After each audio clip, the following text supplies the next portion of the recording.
Hi bro. నమస్తే అన్న. నిన్న బిగ్ బాస్ చూసారా? నేను నిన్న బిగ్ బాస్ చూశాను, రోజు చూస్తున్నాను, ఇంకా చూడబోతున్నాను. ఇంకా చెప్పాలంటే బిగ్ బాస్ చాలా బాగుంది ఈసారి. మన నాగమణి కంటే వచ్చేసి ఆ అమ్మాయి పేరు యష్మి వచ్చేసి బాగా బ్లేమ్ చేసింది. ఏదో ఏమంటారు, ఇక నేనే నేను ఏం చేసినా నేనే రైట్, మణికంఠ ఇష్టం లేకున్నా సరే నాకు వచ్చి హగ్ చేసుకుంటుండు, ఓకే హగ్ చేసుకుంటుండు అని చెప్పేసి అంటుంది కదా.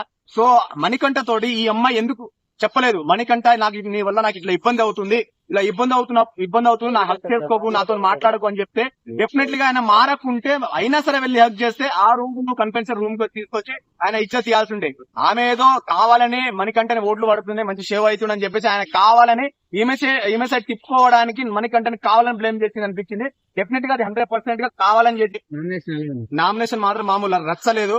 బట్ ఈసారి నామినేషన్ లో కొంచెం వేస్ట్ ముచ్చట్లు అనిపించినాయి. కాబట్టి అంత ఎఫెక్టివ్ పాయింట్స్ తోటి ఎవ్వరూ నామినేట్ చేయలేదు. ఇంకొకటి ఏంటంటే బిగ్ బాస్ లో కరెక్ట్ పాయింట్ బట్టి అడిగేటోళ్ళు లేరు, మాట్లాడేటోళ్ళు లేరు అనిపించింది నాకైతే. సోనియా, నిఖిల్ ప్లస్ పృథ్వీ వీళ్ళ మధ్యలో ఏం నడుస్తుంది బ్రో? సోనియా వాళ్ళ ముగ్గురు మధ్యలో ఉంటాయి కదా, పంచాయతీ అయితే నడుస్తుంది, ముద్దులు హగ్గులు అవన్నీ నడుస్తున్నాయి. సో అది ఎక్కడిదెవరు పోయి ఎక్కడ ఆగుతుందో మరి నాగార్జున సార్ దానికి ఎందుకు మాట్లాడతలేరు, మరి నాగార్జున సార్ కి ఆ బిగ్ బాస్ టీమ్ ఏం కనిపించట్లేదు అనుకుంటాను. సో మాట్లాడితే బాగుంటాయి, ఎందుకంటే హగ్గులు ముద్దులు చూడలేకపోతున్నాము. ఇదే విషయం మీద నాకు కొంచెం డౌట్ వచ్చింది బ్రో ఒకసారి. యష్మి కన్నింగ్ వరస్ట్ చెత్త కంటెస్టెంట్. ఎందుకంటే ఒక పాయింట్ మీద ఇప్పుడు చాలా మంది హౌస్ లో తప్పు చేసిన వాళ్ళు, పృథ్వీ వరస్ట్ గేమ్ ఆడతాడు, పృథ్వీని నామినేషన్ చేయొచ్చు కదా. కావాలనే ఆయన ప్రతిసారి నామినేట్ చేయడం అనేది కరెక్ట్ కాదు.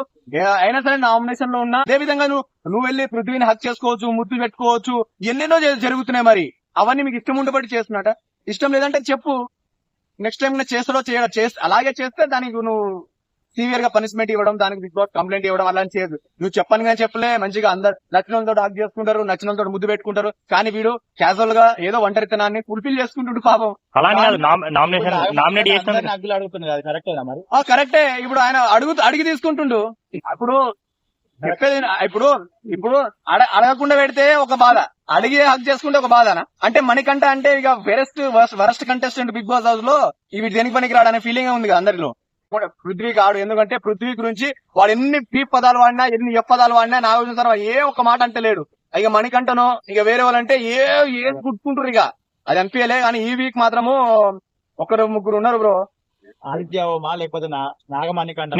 ఆదిత్య ఓం వెళ్ళిపోతారు బ్రో. నిన్న ఆదిత్య ఓం బాగా పర్ఫార్మెన్స్, ఎంత పర్ఫార్మెన్స్ చేసినా ఈ వీక్ ఆదిత్య ఓం బయటకు వస్తుంది. సోనియానా ఆదిత్య ఓమా? సోనియా రాదు. సోనియా వస్తే ఆడ ముద్దులు హగ్గులు ఇచ్చేటోళ్ళు లేరు కదా హౌస్ లో. సోనియాను ఉంచుతారు. నెక్స్ట్ వీక్ లో మనకు వైల్డ్ కార్డ్ ఎంట్రీ వస్తాయి కాబట్టి వీళ్ళు ఉన్నోళ్ళు ఉంచుతారు, తర్వాత వాళ్ళకి ఒక 2-2 పీకుతారు, అంతే. ఇక క్లారిటీ వచ్చిందా? ఇదే కాకుండా ఈ ఒక వీక్ చేయాలి కాబట్టి ఆదిత్య ఓం బయటకు వెళ్ళిపోతాడు. ప్రేరణ వెళ్ళే అవకాశం ఉందంటున్నారు. ప్రేరణ వెళ్ళదు. ప్రేరణ మంచి ఆడుతుంది, కాకుంటే ఒక్కొక్కసారి పిస వరులుతుంది. కానీ పాయింట్ పట్టుకొని కరెక్ట్ గా నామినేషన్ చేసే తెలివి లేదు అసలు. పాయింట్ టు పాయింట్ మాట్లాడాలి. ఎవరుంటారు బ్రో ఇప్పటివరకు మీ అందాజ? టాప్ 5 అయితే నిఖిల్ ఉంటారని చాలా మంది. బ్రో నేను లాస్ట్ టైం ఇదే మాట అన్నాను, పల్లవి ప్రశాంత్ టైటిల్ విన్నర్ అన్నాను ఈవినింగ్ టైం లోనే.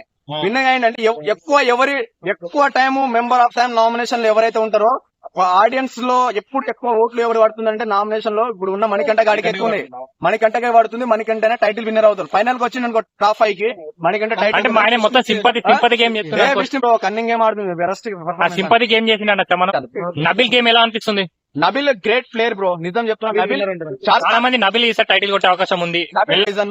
ఏ అమ్మాయి టచ్ చేసి మాట్లాడి, నువ్వు దూరం ఉండు, టచ్ అయ్యేకు, అలాగుంటది మనతో అంటే బరాబర్ ఆడుతుండు. చాలా బ్రహ్మాండంగా నబిల్ చాలా బాగా ఆడుతున్నాడు. టాప్ 5 చెప్పలే బ్రో, ఎవరో అదే టాప్ 5 చెప్పాలి కదా నీకు, నువ్వు అది క్వశ్చన్ మర్చిపోయినాను.